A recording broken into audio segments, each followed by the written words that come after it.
Salam uşaqlar, sualımızda deyilir ki, alfa, beta və qamma üçbucağın daxili bucaqları olarsa, sinus alfa, sinus beta çıxılsın, kosinus alfa, kosinus beta ifadəsini sadələşdirin. Uşaqlar, biz bilirik ki, əgər üçbucağın daxili bucaqları bizə verilibsə, yəni alfa, beta və qamma cəmi bərabər 180 dərəcədir.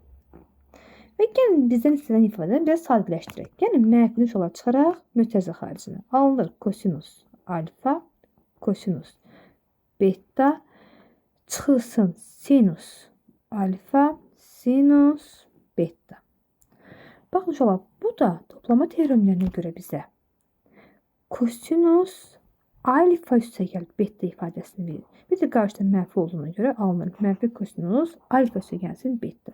Yaxşı, bizə verilən alfa üstəgəl beta üstəgəl qamma bərabər 180 cəmidir və bizdən istənilən mənfi kosinus alfa üstəgəl beta ifadəsi sadələşdirməyimiz. Necə edə bilərik?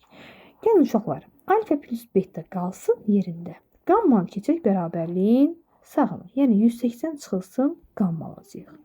Və bizdən kosinus alfa üstəgəl beta'nı istəyir. Ona görə gəlin bərabərliyin hər iki tərəfini kosinuslayaq.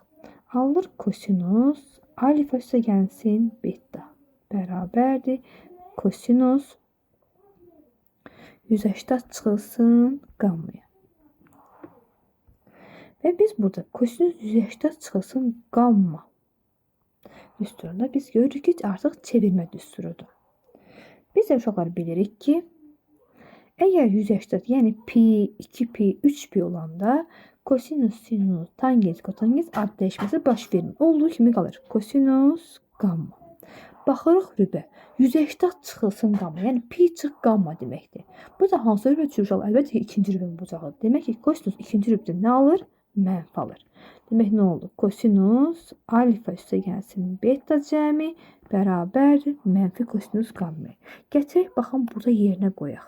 Alınır mənfi kosinus qamma. Sonra 2 mənfi də bizə verir 1 müsbəti, yəni alınır kosinus qamma. Testin düzgün cavabı C variantı.